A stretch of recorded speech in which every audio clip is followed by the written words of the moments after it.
안녕하세요. 저는 올해 50살이 된 여자입니다. 이 나이 먹도록 결혼은 하지 못하고 싱글입니다. 결혼을 할 뻔한 적이 젊은 시절 한 번 있었지만 여러 사정으로 물거품이 됐고 현재까지 혼자 몸으로 살고 있어요.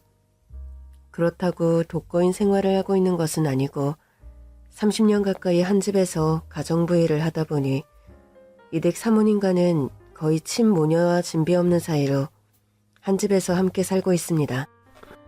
물론 그렇다고 제가 이댁의 딸인 것은 아니죠. 이댁에서의 제 신분은 누가 뭐라고 해도 가정부인 것이 사실입니다. 제가요, 날 때부터 고아원에 맡겨진 신세입니다.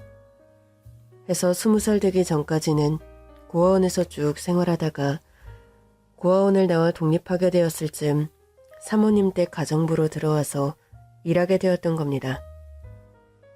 승자야, 너 고아원 나가면 따로 계획이 있니? 글쎄요. 아직은 숙식 해결되는 공장이나 회사에 입사원서 넣어보고는 있는데 결정된 건 아직 없어요.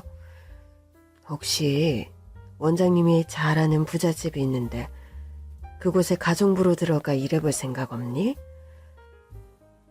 가정부요? 그래. 그 댁이 실은 오랫동안 우리 고아원의 기부를 꾸준히 해온 재벌집인데 그 댁 따님이 최근 독립해서 혼자 나가 살기로 했다면서 따님을 보필해줄 가정부를 구한다는구나. 따님이면 나이가 어떻게 되시는 분인데요?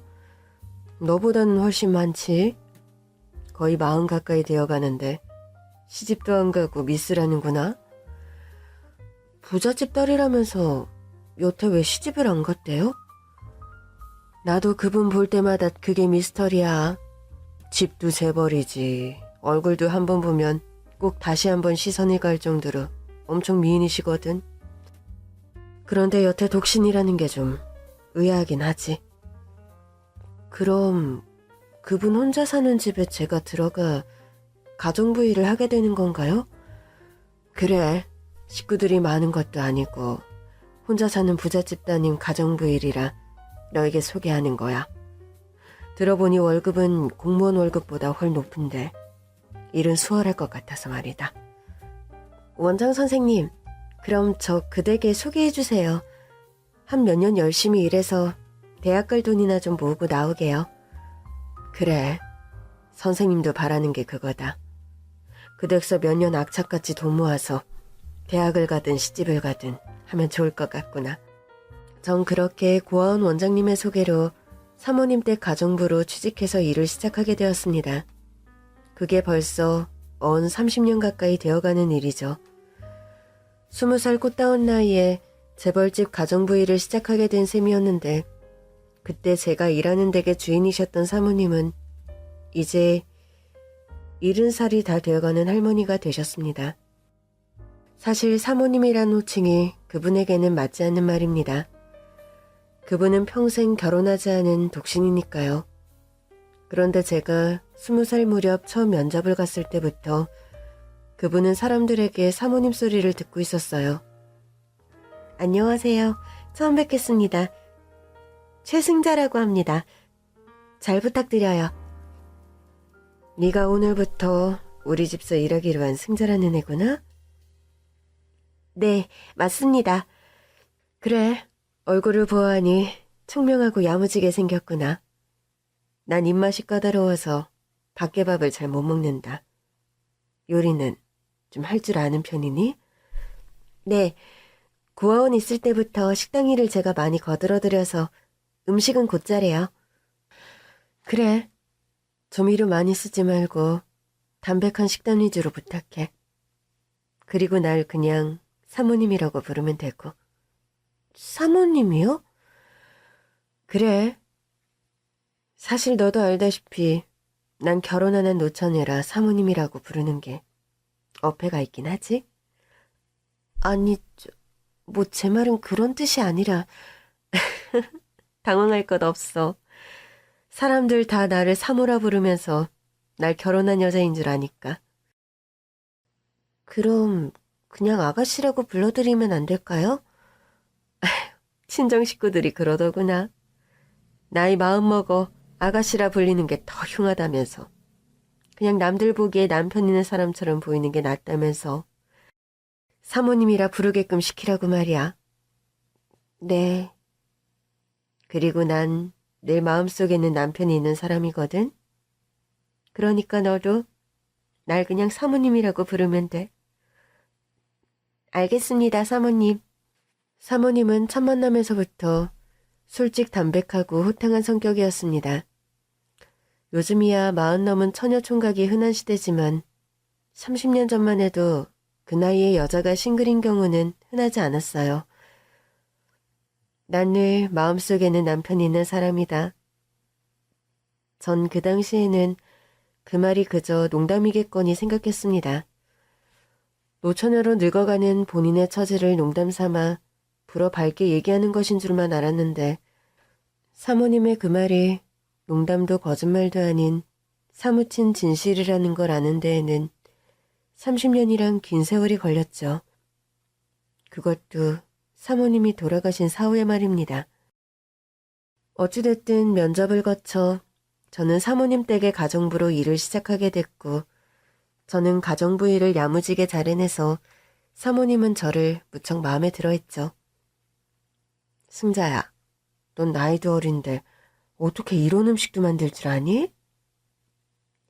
쑥버무리가 입맛에 맞으세요? 옛날에 외가댁에 놀러가면 외할머니가 해주시던 바로 그 맛이야. 제가 구워원서 자랄 때 주방 할머니랑 친했는데 그 할머니가 가르쳐 주신 거예요.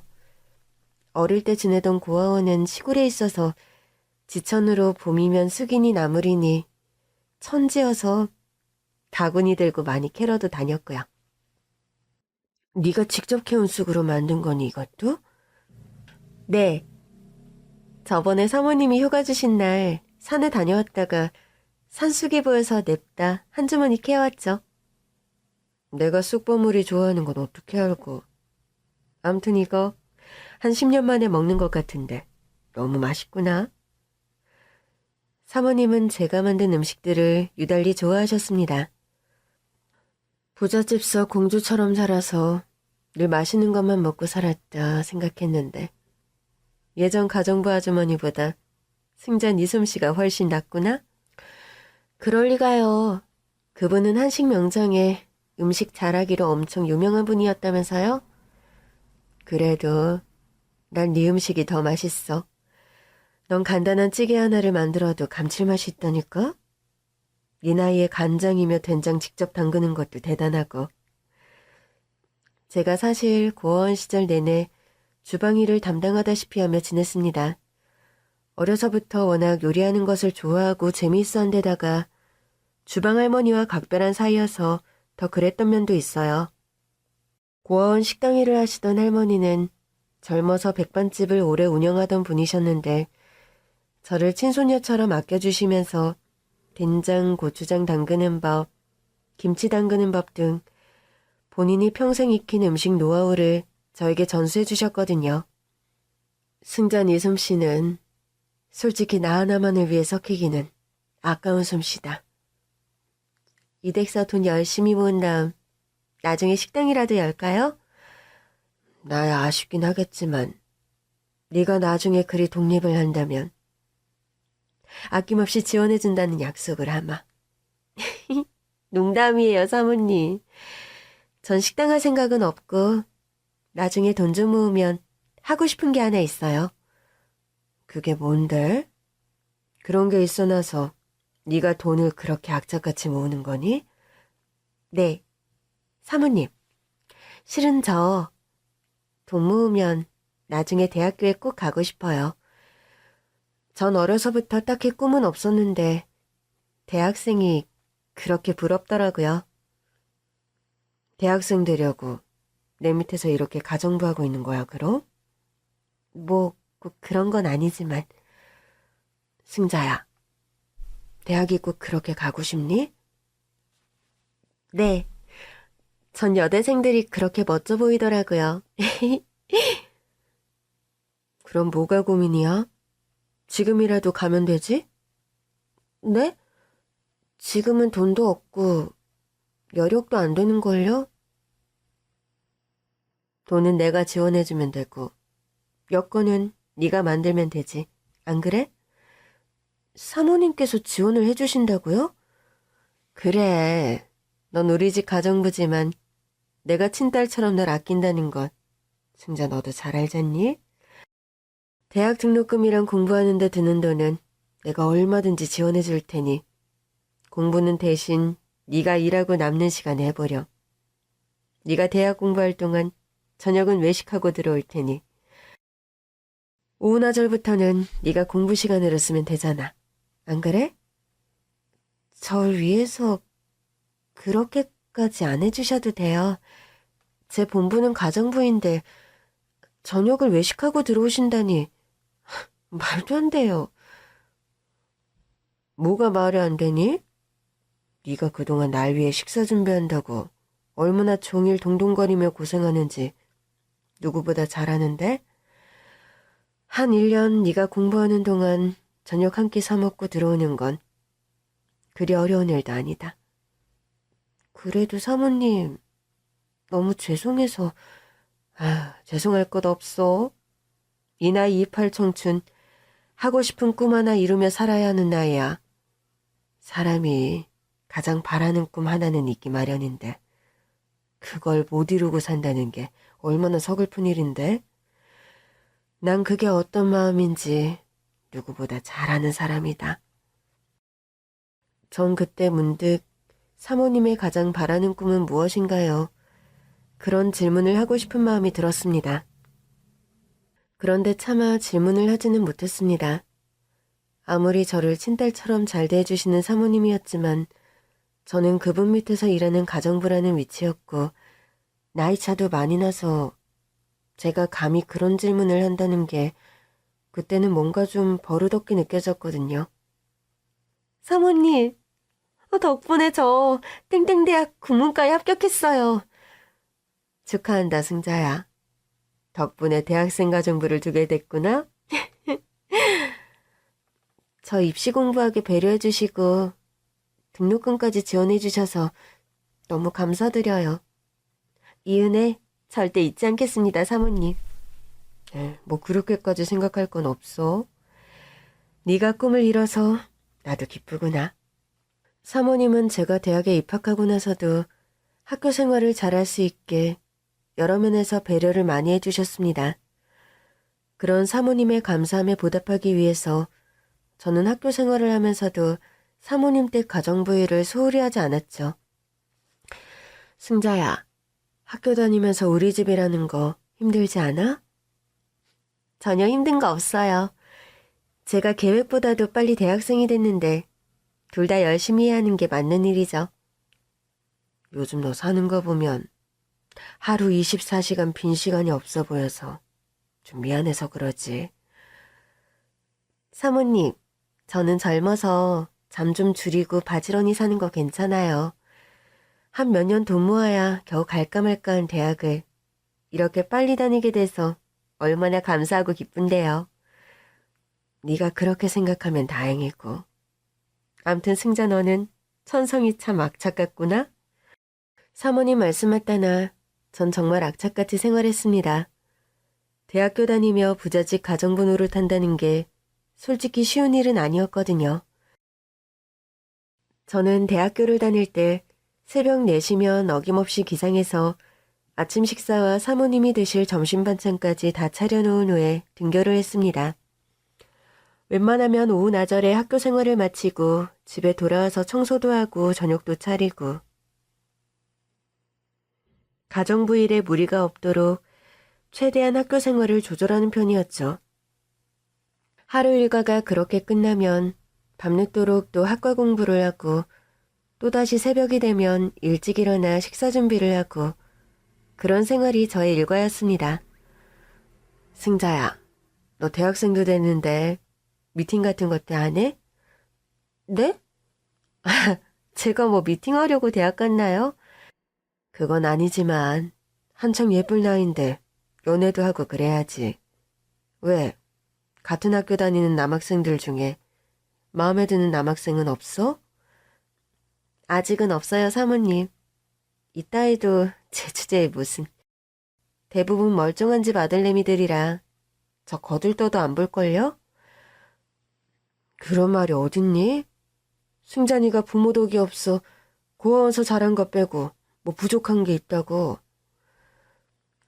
사모님은 그렇게 말씀하셨지만 솔직히 부모 덕 없어 고아원서 자란 배경은 커다란 약점이자 흠이 되는 게 사실이었습니다. 머릿속으로 그런 조건 따위 필요 없이 날 사랑해주는 남자가 있을 거다는 생각과는 달리 현실은 냉정한 게 사실이었으니까요. 사모님께 말씀은 안 드렸지만 전 사실 대학교에 가서 미팅을 몇 번 했습니다. 그중에 잘생긴 치대생 남학생이 한 명 있었어요. 성품도 온화하고 말도 잘 통해서 거의 사귀는 단계까지 갔었죠. 그런데 어느 날 영화관 데이트를 하고 나오는 길에 남학생이 묻는 겁니다. 승자, 넌 부모님이 무슨 일을 하시니? 우리 부모님? 갑자기 그건 왜? 다름이 아니라 내가 너랑 진지한 만남을 가져볼까 하는데 솔직히 난 장난식의 연애는 하기 싫거든. 그게 무슨 말이야? 너와 결혼을 전제로 만나고 싶다는 말이야. 네가 명문여대 국문과 학생이라는 거 말곤 너에 관해 아는 게 없어서. 나에 관해 뭐가 더 궁금한데? 솔직히 까놓고 말할게. 난 결혼은 비슷한 집안끼리 하는 게 제일 행복하게 사는 지름길이라는 주의야. 우리 부모님은 두 분 다 의사시거든. 너희 부모님은 어떤 일을 하시니? 아, 그래? 그런 생각이라면 뭐 미리 나에 관해 오픈 못한 게 미안하구나. 난 부모님이 없어. 부모님이 없다고? 그럼 승자 네가 고아란 말이니? 응. 날 때부터 고아원에 맡겨져서 자랐고 고아원 나와서는 부잣집서 가정부로 일했어. 지금도 그 댁에서 가정부로 일하고 있고. 네가 그럼 대학 다니는 가정부란 말이니? 응. 좀 흔한 케이스는 아니지? 그런데 그게 사실이야. 내가 일하는 댁 사모님이 좋은 분이라 내가 대학 다닐 수 있게 배려해 주신 거야. 그렇구나. 네가 뭔가 사연이 있어 보이는 얼굴이라곤 생각했는데 이 정도일 줄은 몰랐다. 이 정도? 그건 아마 네가 생각하는 결혼 배우자의 조건이 아니란 뜻이니? 그렇게 바로 꼬집어서 말할 필요는 없는데. 암튼 승자야, 그래도 솔직하게 모든 걸 다 말해줘서 고맙다. 아니야. 우리가 뭔가 관계가 심각해지기 전에 네가 입장을 분명하게 말해줘서 내가 고맙네. 그 남학생과는 그 후로 연락을 서로 하지 않았고 시작될 뻔했던 저의 연애는 그렇게 막을 내렸어요. 전 그런 얘기를 마음에만 품고 있다가 어느 날 사모님과 둘이서 우연히 소주를 마시다 저도 모르게 풀어놓게 되었죠. 뭐? 사내 자식이 겨우 그딴 이유로 승잔을 찾단 말이니? 뭐 시작도 안 했는데 차인 건 아니고요, 사모님. 집어치워라 그런 놈은. 치대생? 치대생이면 다야? 승잔이가 어디가 모자라다고 감히 그런 망발을 씹으리다니. 그놈 이름이 뭐야? 내가 내일 당장 찾아가서. 사모님, 간두세요. 어차피 그 녀석 제 타입도 아니었거든요. 그래, 승자야. 너 싫다는 놈 붙잡아봐야 남는 거 하나 없다. 차라리 너만 좋다는 채대생이 훨씬 낫지. 사모님, 이 와중에 갑자기 웬 치대생 타령이세요? 치대생 하니까 갑자기 튀어나왔다. 치대생 애들이 몸도 건강하고 착실하잖니. 왜? 암튼 사모님, 엉뚱하고 웃기세요. 아, 갑자기 술 깼네요. 승자야, 남자는 조건도 외모도 다 중요치 않다. 가장 중요한 건 세상에서 널 제일 예쁘게 바라보는 눈빛. 너만 좋다는 일편단심. 그게 최고야. 그런 남자를 만나 네가 행복했으면 좋겠어. 사모님, 근데 그런 남자가 있을까 싶네요. 내 팔자에. 그래도 네가 나보단 나은 팔자일 거다. 나처럼 평생 해바라기 하는 팔자도 있는데.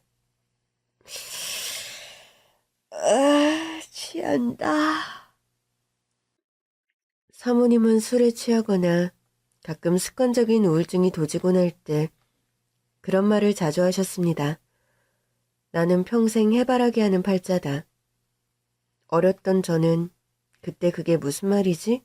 하는 궁금증이 일곤 했었죠. 해바라기 하는 팔자라뇨. 사모님, 누구 평생 기다리는 남자분이라도 계세요? 그래서 혹시 이렇게 결혼도 안 하고 평생 혼자 사시는 거예요? 에휴, 승찬 네가 나를 놀리니? 해바라기는 눈에 보이는 해를 향해 자라니 덜 외롭지. 내가 기다리는 사람은 평생 보기도 힘든 사람인걸? 그런 사람을 뭐하러 기다려요, 사모님. 사모님처럼 고운 분이 너무 아까워요, 그건. 그러게. 나도 내 인생이 내가 너무 아깝다. 아깝고 지근해.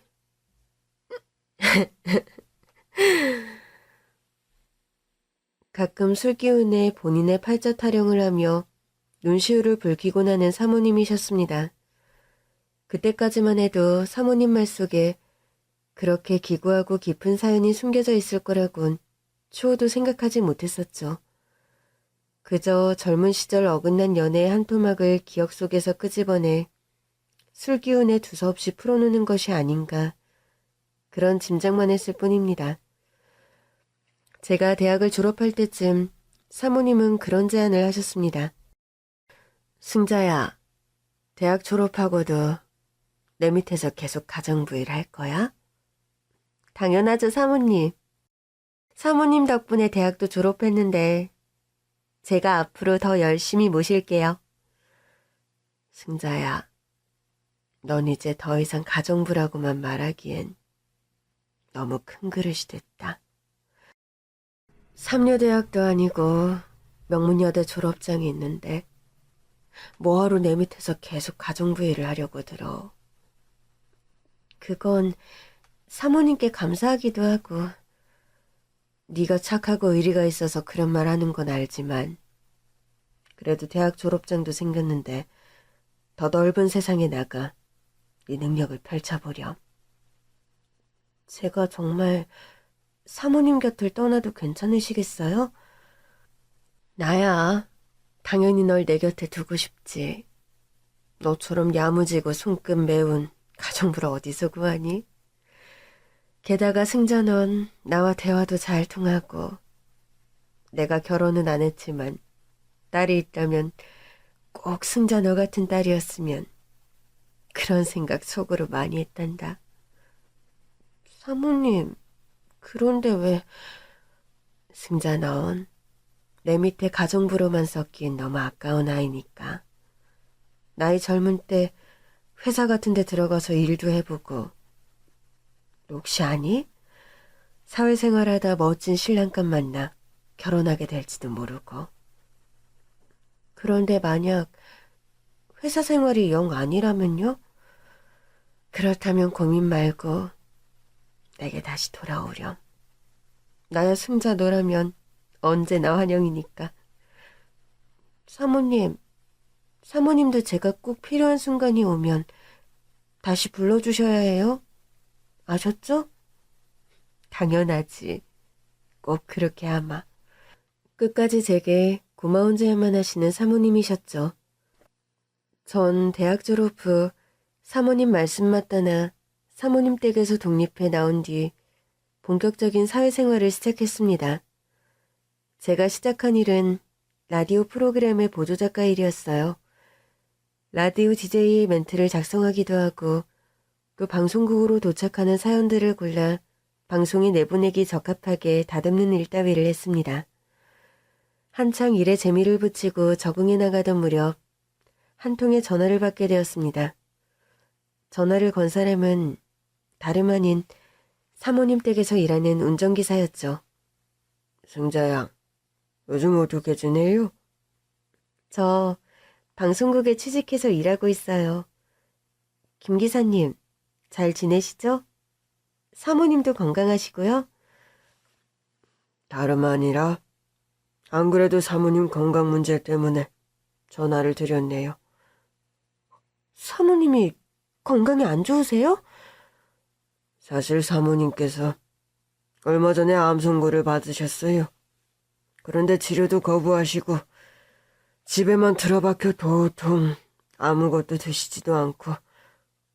무슨 암인데 사모님이 그 지경이란 말씀이세요? 무슨 암인지 아랫 사람들한테는 입도 뻥끗 안 하세요. 침울한 얼굴로 방에만 틀어박혀 계시니 사모님께서 승자 씨는 딸처럼 맡기고 가까우셨으니 하도 답답해서 전화드려본 거예요. 잘하셨어요. 저 당장 오늘 댁으로 갈게요. 전 한달음에 사모님 댁으로 달려갔습니다. 오랜만에 뵌 사모님 얼굴은 말도 못할 정도로 초췌하고 병색이 완연한 겁니다. 아니 사모님, 이게 대체 어떻게 된 일이세요? 살이 왜 이렇게 많이 빠지신 거예요? 네? 내가 몸이 요즘 좀 안 좋아서 방송국 다니느라 바쁜 애가 여긴 어떻게 알고 왔어? 김 기사님 전화 받고 당장 달려왔죠.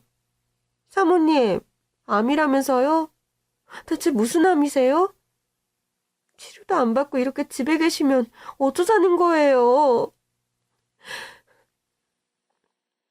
안쓰러운 몰골의 사모님을 보자 저도 모르게 눈물이 왈칵 쏟아지더군요. 날 위해 울어주는 널 보니 난 이상하게 위안이 되는구나. 너무 걱정하지 마, 승자야. 사모님이 암이라는데 제가 어떻게 걱정을 안 해요? 사모님은 제게 어머니와 다름없는 분인데 이렇게 아무 치료도 안 받고 돌아가시게 될 수 없어요. 사모님은 유방암 3기 진단을 받았고 예후가 무척 안 좋은 상황이었습니다. 병원에서는 시한부를 선고하며 항암 치료와 수술을 권한 상태였죠. 무엇보다 암은 식단 관리가 중요했기에 저는 방송국에 당장 사직서를 쓰고 사모님 병간호에 매달렸습니다. 너 내가 뭐라고 어렵게 들어간 직장까지 관두고 네가 내 병간호를 한다는 말이니? 사모님은 제 꿈을 이루게 해주신 분이고 또 어머니 같은 분이죠. 아무리 그래도 그렇지. 네 일까지 팽개치고 네가 병간호 자처하는 거 난 너무 미안하고 부담스럽구나. 사모님, 진짜 그게 그렇게 많이 부담되세요? 그래. 앞길 창창한 네가 지금 내 병간호나 하고 있을 때냐고. 그러니까 마음 독하게 먹고 일어나세요. 유방암이니 시한부니 그런 거 다 꿋꿋하게 이겨내시라고요. 승자야, 난 병원에서 이미 가망이 없다고 그랬어. 고통스러운 항암 치료하면서 병원에서 말라가고 싶은 생각도 없고 네 마음은 고맙지만 사모님은 유일하게 제 꿈을 지지해주고 제가 행복하게 살라고 아낌없이 절 지원해주신 분이에요. 전 태어나 처음으로 엄마가 주는 사랑 비슷한 걸 사모님께 느꼈어요. 승자야, 그건 사모님, 제가 감히 사모님을 어머니라 부르진 못하지만 사모님께선 제게 엄마나 다름없는 소중한 분이세요. 저 세상 천지 고한데 사모님마저 떠나시면 저 진짜 외톨이라고요. 저 혼자 남겨두고 떠나시면 안 돼요. 그러니까 악착같이 병을 이겨내시라고요. 제발. 전 눈물로 호소하며 사모님의 꺾인 의지를 일으켜 세웠고 지극정성으로 사모님을 간호했습니다. 삼시세끼 암 환자에게 적합한 유기농 식단을 정확한 시간에 드시게 했고 병원 치료와 규칙적인 운동도 빼놓지 않고 하게끔 도와드렸죠. 처음엔 사모님에게 시한부라며 3년 살기도 힘들 거라고 진단을 내렸던 병원이었습니다. 그런데 사모님의 의지와 저의 헌신적인 간호가 빛을 발한 건지 사모님께서는 암투병을 한 지 5년여 만에 기적적으로 완치 판정을 받게 되었습니다. 저로서도 놀랄 결과이네요. 어렵게 완치되신 거니 앞으로도 관리 철저히 하시면서 매년 정기검진 빠뜨리시면 안 됩니다. 사모님이 암 완치 판정을 받은 후에도 전 방송국으로 돌아가지 않았습니다. 대신 사모님 댁에서 가정부 일을 다시 하면서 일종의 재택근무를 시작하게 됐어요. 웹소설 공모전에서 입상을 하며 작가로 데뷔를 하게 되는 바람에 저는 웹소설 작가로 일을 하게 되었습니다. 일의 성격상 재택근무가 가능한 일이라 전 사모님 댁 일을 하면서 제 일도 같이 해나갈 수 있었습니다. 그렇게 저는 사모님 댁 가정부로 웹소설 작가로 하루하루 바쁜 나날을 보냈습니다. 승자야, 너 때문에 내가 목숨을 덤으로 건졌어. 고맙다. 사는 게 지치고 재미없어서 다 관두고 싶었는데 너로 인해 건강도 다시 찾고 사는 재미도 찾았구나. 제 곁에서 부디 오래오래 살아계셔 주세요, 사모님. 그런데 방송국에 글이 적고 미련은 없니? 난 그것만 생각하면 여태 마음이 무겁구나. 방송일도 나름 재밌었지만 전 제가 글을 쓸 수 있는 지금이 더 좋아요, 사모님. 웹소설이란 게 반응도 바로바로 올라와서 독자들과 소통도 수월하거든요. 제가 소설을 업로드하면 제일 먼저 읽고 가감없는 평을 해주는 고급 독자이자 제 소설의 1호 팬이 사모님이기도 하셨죠. 사모님께서는 건강을 회복하고 10년 정도를 무탈하게 일상생활을 잘 해나가셨습니다. 그런데 몇 년 전부터 건강이 급격히 다시 악화됐고 결국 병원에서도 모든 치료를 포기하고 집으로 돌아와 생일 마지막 며칠을 보내게 되었습니다. 30년간 가정부로 일한 나를 친딸처럼 대해준 재벌집 사모님께서 세상을 떠나기 며칠 전 마치 자신의 죽음을 예견이라도 한 듯이 제게 그런 말씀을 하시는 겁니다. 승자야, 내가 비밀이 있는데 나 죽거든. 어떤 남자한테서 연락이 갈 거야. 사모님, 왜 그런 말씀을 하시고 그래요? 그냥 승자 너한테는 그 말을 해줘야 할 것 같아서 그 남자가 찾아오면 따뜻한 밥 한 끼에서 대접하고 보내렴. 알겠어요, 사모님. 전 영문을 좀 알 수 없었지만 일단 알겠다고 말씀드렸습니다. 뭔가 토를 달거나 자세한 사정을 묻기에 사모님의 상태는 너무 위독했어요. 사모님은 제게 그런 말씀을 남기고 며칠 후 하늘나라로 떠나셨습니다. 30년 넘게 사모님 댁 가정부로 일한 데다 저와 각별한 사모님이셨기에 사모님의 죽음을 받아들이기 힘들고 상실감이 무척 큰 게 사실이었죠. 사모님의 장례식이 끝나고 전 사모님도 없는 대저택에 홀로 남아 사모님의 유품 정리를 하고 있었습니다. 유품 정리를 마치고 대저택을 떠나려고 제 짐을 막 싸고 있는데 현관벨이 울렸습니다. 밖으로 나가보니 검은 양복을 차려입은 훤칠한 키의 노신사가 서 있더군요. 순간 저는 사모님이 돌아가시기 전에 제게 남긴 말씀이 떠오르더군요. 승자야, 내가 비밀이 있는데 나 죽거든 어떤 남자한테서 연락이 갈 거야. 전 이상한 예감에 일단 대문을 열고 그 노신사를 맞았습니다. 여기가 박화란 씨 댁 맞습니까? 박화란 씨는 저희 돌아가신 사모님이신데 누구신지요? 화란이가 죽었다는 게 사실입니까? 네, 돌아가셔서 장례식이 끝난 지 얼마 안 되는 참입니다. 전 이 댁에서 30년 넘게 일하던 가정부고 사모님과는 무척 각별한 사이였어요. 안 그래도 사모님께서 사모님 사후에 남자분 한 명이 연락이 올 거란 말씀을 하셨는데 젊었을 적 수려한 미남자였을 것이 분명한 노신사였습니다. 나이가 들어 주름이 진 얼굴이지만 입체적이고 화려한 이목구비와 하얀 피부가 눈에 띄는 외양이었습니다.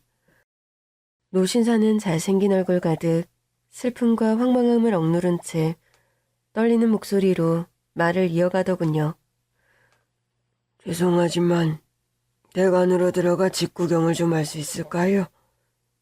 전 박하란 씨와 예전에 아주 가깝던 사이인데 화란이의 유품 정리를 제가 좀 도와드리고 싶군요.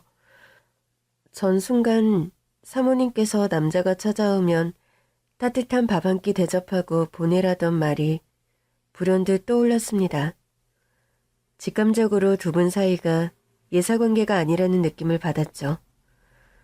전 노신사를 안으로 들였고 노신사는 집 안으로 들어와 집안 곳곳을 살펴보더군요. 화란이가 떠나고 겨우 살던 집에 흔적이나 보게 되다니. 집 구경을 하던 노신사는 갑자기 거실 바닥에 주저앉아 오해를 터뜨리는 겁니다. 화란아, 내가 미안해. 내가 너무 늦어서 미안하다, 화란아. 하얀 백발의 노신사가 어깨를 들썩이며 사무치게 우는 모습은 처연한 데가 있었고 전 한동안 아무 말도 못하고 그런 노신사를 바라볼 수밖에 없더군요. 저 실은 사모님께서 신사분이 찾아오면 밥을 한 끼 대접하라 부탁하셨는데 괜찮으시면 저랑 같이 식사하시겠어요? 노신사는 대답 대신 울면서 고개를 작게 끄덕거렸습니다. 전 그 노신사에게 생전 사모님께서 좋아하시던 반찬들 위주로 저녁상을 차려드렸고 겸상해서 함께 식사를 마쳤습니다. 식사를 조금 하다 수저를 놓은 노신사가 말을 하더군요. 화란이와 저는 한때 열렬히 사랑하는 사이였습니다. 사모님과요? 네, 결혼을 약속하고 미래를 함께하기로 했는데 저와 화란이 사이에는 허락되지 않은 일이었죠. 노신사에게 듣게 된 사모님의 과거 이야기는 너무나 기구하고 비극적이어서 말문이 막히고 가슴이 철렁 내려앉을 정도의 사연이더군요. 화란이를 처음 만난 건 대학 캠퍼스에서였어요. 난 군대를 다녀온 복학생이었고 화란이는 외국서 유학을 하다 돌아온 부잣집 아가씨. 저기 서양미술사 교양으로 듣죠? 네. 보니까 노트 필기 부지런히 하던데 좀 빌려주시죠? 싫은데요? 나한테 노트 맡겨뒀어요? 남자가 뭐 그리 노트 하나 가지고 인색해요? 그만 튕기고 노트 좀 빌려줘요. 그쪽 소원 하나 들어줄게. 내 소원이 뭔 줄이나 알고? 뭔데요? 다 들어준다니까? 나랑 사귈래? 그게 내 소원인데? 갑자기 말은 왜 놔? 소원 말하라고 했지. 말 놓으라고 했어? 말은 너도 놓고 있잖아. 어때? 소원 들어줄 거야, 말 거야? 너 진짜 어이없다. 내가 꼴랑이 교양노트 필기한 거네. 훌렁 넘어갈 여자로 보이니? 젊은 사모님과 노신사는 대학 시절 교양 강의를 들으며 만났고 필기노트를 빌려주는 계기로 연인이 되었다고 합니다. 난 화란이를 처음 본 순간부터 사랑했어. 언제면 말을 걸까? 항상 기회를 살피다 잘 안 됐는데 그런 부탁을 해오니까 난 넙죽 미끼를 던졌던 거지. 사모님과 노신사는 불같은 연애를 했다고 합니다. 만난 지 한 달도 채 안 되어서 둘은 결혼을 약속하고 미래를 함께하기로 했다고요. 살면서 이런 확신은 처음 느껴봐. 성민 씨는 내 운명의 상대가 확실한 것 같아. 아라나, 우리 졸업하기 전에 결혼할까? 너도 유학 다녀와서 다시 복학했고 나도 복학생이라 졸업하려면 2년이나 남았는데 2년은 너무 길지 않아? 하루라도 더 빨리 너랑 결혼하고 싶다. 진짜? 근데 나 벌써 결혼한다고 하면 우리 아버지 기절하실지도 모르는데? 그럼 2년씩이나 나한테 기다리라는 거니? 난 더 이상 너랑 데이트하고 따로 집에 들어가는 거 그만하고 싶다. 노신사의 끈질긴 구애에 사모님은 결혼 허락을 받기 위해 각자 집에 인사를 갔다고 합니다. 사모님이 먼저 노신사의 집에 인사를 가게 됐는데 거기서 사달이 벌어졌죠. 얼굴이 낯이 많이 익은데 혹시 그쪽 친오빠 있어요? 어떻게 알았어요? 제 위로 오빠가 한 명 있는데. 오빠 이름이 어떻게 되는데요? 우리 오빠 이름이요? 박화진이라고 합니다만. 뭐라고요? 박화진? 땡땡대학교 조속과 박화진 맞아요? 네, 맞아요. 그런데 그걸 어떻게 하세요? 오빠 여자친구가 세랑기업 딸내미인 거 모르고 만났어? 화란아, 네가 세란기업 딸이었니? 응, 어차피 말하려고 했는데 아직 말 못해서 미안해. 오빠, 이거 절대 안 되는 결혼이라는 거 잘 알지? 우리 언니 잡아먹은 놈 집안의 딸내미와 결혼하겠다는 건 아니지? 아니, 대체 그게 무슨 말이에요? 세랑기업 딸내미를 결혼할 여자감으로 데려왔단 말이냐? 성민이 너 대체 정신이 온전히 박힌 놈 맞아? 어머니, 전 화란이가 그 집 딸이라는 건 추호도 모르고 있었어요. 이제라도 알았으니 다행이구나. 아가씨, 당장 우리 집에서 나가요. 그쪽 얼굴 보는 거 솔직히 우리 집 식구들은 코역이니까. 코역 정도가 아니죠. 우리 멀쩡한 언니가 그쪽 오빠 때문에 멀쩡한 목숨을 끊었는데 어떻게 저 뻔뻔한 면상을 보고 있으란 말이에요?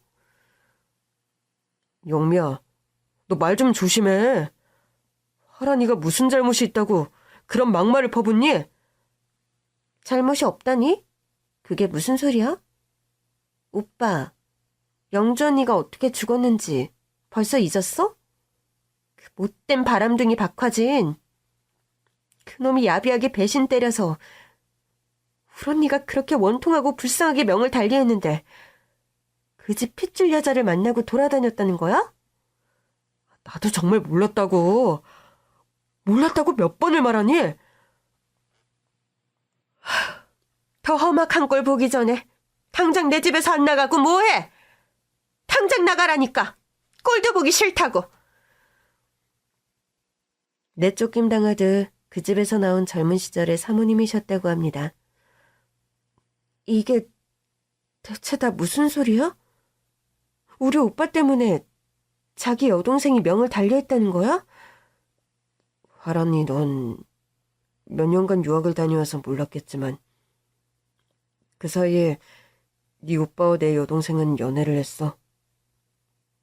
네 오빠가 다른 여자와 눈이 맞아 내 여동생을 버리는 바람에 우리 영주는 스스로 명을 달리했다.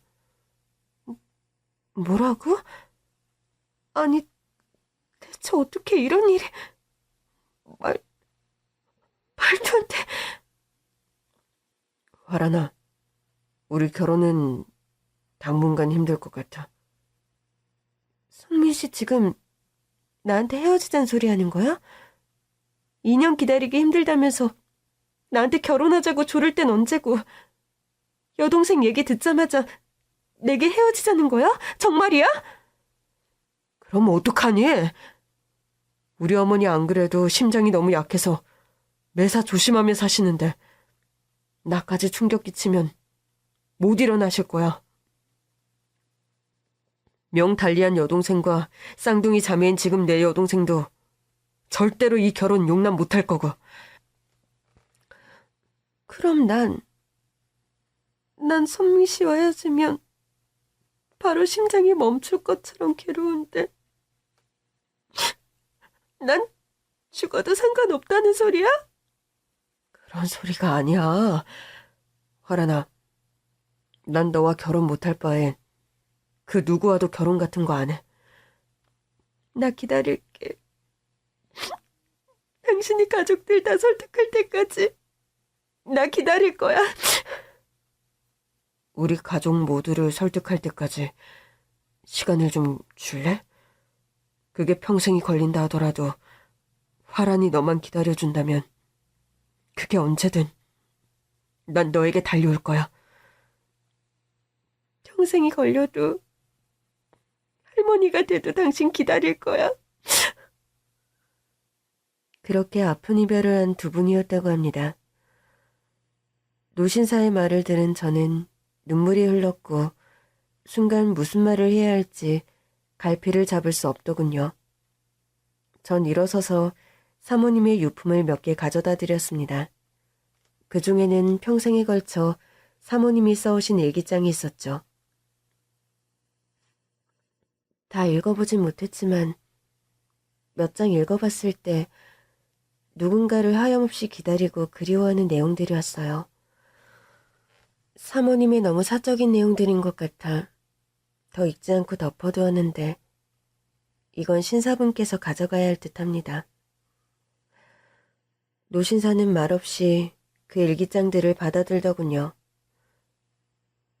몇 년 전에 어머니도 돌아가셨고 하나 남은 여동생은 얼마 전에 그런 말을 하더군요. 이제 그만 그 여자에게 가보라고. 더 이상 오빠 사랑을 반대하지 않는다며 이제 내 사랑을 찾아 떠나라고 말해서 화란이에게 오려고 했는데 화란이는 이미 이 세상 사람이 아니라니. 조금만 더 빨리 여동생분께서 허락을 해주셨더라면 참 좋았을 거라는 생각이 드네요. 제 말에 노신사는 아무런 대답을 못하고 하염없이 흐느끼기만 했습니다. 감정을 겨우 추스르고 노신사는 사모님의 유품 몇 가지와 일기장을 가지고 집을 떠났습니다. 마르고 수척해 보이는 뒷모습이 금방이라도 허물어질 듯 보여 마음이 아프더군요. 전 그렇게 노신사를 떠나보내고 제 짐을 마저 싸서 대저택을 떠나왔습니다. 그런데 며칠 후 충격적인 비보를 접해야 했습니다.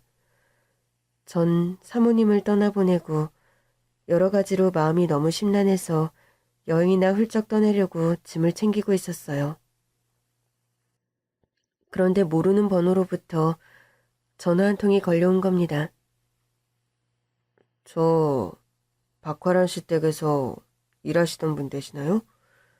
네, 제가 사모님 댁 가정부로 일하던 사람인데 누구시죠? 얼마 전에 그 댁을 찾아갔던 노신사분 한 분을 기억하시나요? 김성민 씨라고. 네, 기억합니다. 저희 집에 오셔서 사모님 유품도 챙겨가시고 그랬는데 무슨 일이시죠? 전 김성민 씨 장남되는 사람입니다. 다름이 아니라 저희 아버지께서 어제 저녁 운명하셨습니다. 그런데 요원을 박화란 씨 일기장을 그쪽에 전해달란 말씀을 남기셔서 연락을 드렸네요. 전 충격과 황망함을 감출 수 없더군요. 한달음에 그 노신사분의 장례식장으로 달려갔습니다. 박화란 씨 댁에 다녀오신 다음날 실은 저희 아버지께서 스스로 명을 달리하셨습니다. 사람들에겐 사인을 밝히지 않았지만 사연을 다 아시는 분이니 말씀드려도 될 것 같아 전해드립니다. 결국 그렇게 너무 마음이 아프고 뭐라 드릴 말씀이 없습니다. 삼가 고인의 명복을 빕니다. 사모님을 따라 스스로 명을 달리한 노신사. 평생에 걸친 기다림 끝에 먼저 떠나버린 사모님이 사무쳐 그런 비극적인 선택을 한 노신사의 심정이 어땠을지 생각하니 참담함에 숨이 막히는 듯 했습니다. 저는 비통한 심정으로 노신사분의 영정에 조문을 드리고 그 아들이란 사람이 건네는 사모님의 일기장을 다시 건네받았습니다. 아들은 눈치로 보아 사모님이 남긴 일기장을 모두 읽어본 듯 했어요. 그리고 본인의 부친과 사모님의 관계도 모두 알고 있었습니다. 저희 아버지는 평생 박화란 씨라는 여자분을 잊지 못해 가정도 버린 분입니다. 저는 아버지의 아들이지만 제가 5살도 되기 전에 아버지가 집을 떠나는 바람에 아버지 얼굴을 거의 못 보고 자랐어요. 노신사의 아들이 하는 말에 저는 순간 어떤 대답을 해야 할지 모르겠더군요. 박화란 씨의 일기를 읽어보았습니다. 실례인 줄 알면서도 평생 우리 가족, 저와 제 엄마를 불행으로 몰아넣은 여자가 어떤 사람인지 솔직히 궁금하더군요. 그분에 대한 궁금함은 그래서 좀 풀리셨나요? 네. 우리 아버지를 기다려 평생 결혼도 하지 않고 사무치는 그리움을 삭히며 긴 세월을 고독하게 산 사람. 전 절대로 이해해서는 안 될 사람을 이해하게 돼버렸습니다. 감사합니다. 그래도 저희 사모님을 이해해 주셔서요. 그래서 말인데 아버지와 그분 무덤이나마 같은 자리에 해드리고 싶군요. 그 의사를 전달드리고 싶어서 더 오늘 장례식장에 오시라고 말씀드렸습니다. 노신사분의 아들 유지에 따라 사모님과 노신사분은 무덤을 나란히 옆에 두고 묻히게 되었습니다. 양지 바른 언덕이 또 저 멀리로는 푸르고 시원한 바다가 내려다 보이는 풍광 좋은 곳의 무덤가. 그곳에 나란히 묻힌 사모님과 노신사분입니다. 전 뒤늦게 그 아드님에게 받아든 사모님의 일기를 집에 돌아와 천천히 읽어보았습니다. 예정했던 여행은 그냥 취소하고 전 며칠 밤을 새워 사모님의 일기를 읽고 또 읽었답니다. 그 평생에 걸친 일기 속에서 전 미처 몰랐던 사모님의 사무친 그리움과 50년 가까이 되는 세월의 긴 기다림을 만날 수 있었죠. 사모님, 지금 계신 그곳에서는 그토록 기다리던 그분을 만나 행복하신가요? 부디 두 분이 그곳에선 누구의 방해도 받지 않고 행복하셨으면 합니다. 이 생에서 비록 못 이룬 사랑이지만 다른 세상에서는 두 분만의 행복한 세상을 꼭 꾸려가시길요. 만약에 다음 생이란 것이 혹시라도 있다면 두 분 같은 분들이 다시 태어나고 다시 만나 못다한 인연의 실타래를 원도 한도 없이 풀어갈 수 있는 것이길 간절히 기원해 봅니다. 여러분 마음속에도 사무치게 그리운 누군가가 계신지요? 만약 그런 분이 있다면 오늘 밤 꿈속에서는 그리운 그분과 재회하는 행복한 꿈이 여러분 곁을 찾아왔으면 합니다. 긴 얘기 들어주셔서 정말 감사합니다.